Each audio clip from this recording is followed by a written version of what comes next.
अब देखो फटाफट सुप्रीम कोर्ट के मोस्ट इंपॉर्टेंट जजमेंट्स का सीक्वेंस समझो।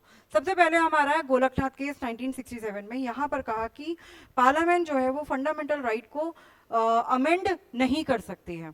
वही केशवानंदा भारती केस में कहा कि पार्लियामेंट जो है पूरे कॉन्स्टिट्यूशन को इंक्लूडिंग फंडामेंटल राइट्स को भी क्या कर सकती है, अमेंड कर सकती है, लेकिन कॉन्स्टिट्यूशन के जो बेसिक प्रिंसिपल्स हैं जैसे secularism, democracy, federalism structure, parliamentary form of government, इस तरीके के प्रिंसिपल्स को डिस्ट्रॉय नहीं किया जा सकता है। ठीक है, तो यहाँ पर बेसिक स्ट्रक्चर की थ्योरी दी गई और कहा कि पूरा कॉन्स्टिट्यूशन अमेंड कर सकते हैं।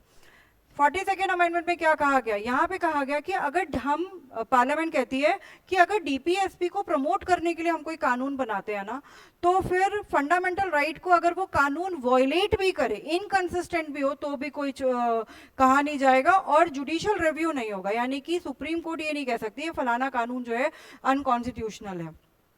यही बात जो है वो मिनर्वा मिल्स में क्या की गई, चैलेंज करी गई।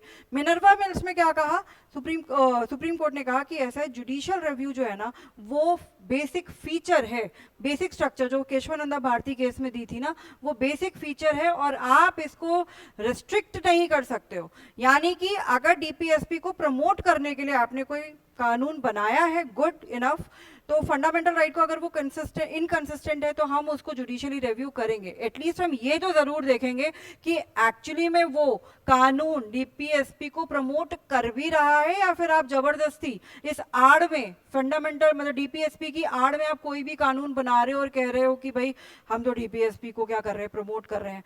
तो एटलीस्ट कि वो कानून डीपीएसपी को प्रमोट कर रहा है या नहीं कर रहा है, हम वो तो जुडिशियली रिव्यू जरूर करेंगे। ठीक है, ये सीक्वेंस और भी बहुत सारे सीक्वेंस है, लेकिन जब भी आप केस स्टडी करते हो तो इसी तरीके से सीक्वेंस के साथ पढ़ा करो। इससे आपकी अंडरस्टैंडिंग बढ़ेगी, इससे आपकी आंसर राइटिंग में इन्हांसमेंट होगा और आपके आंसर्स की क्वालिटी जो है ना वो A1 होगी।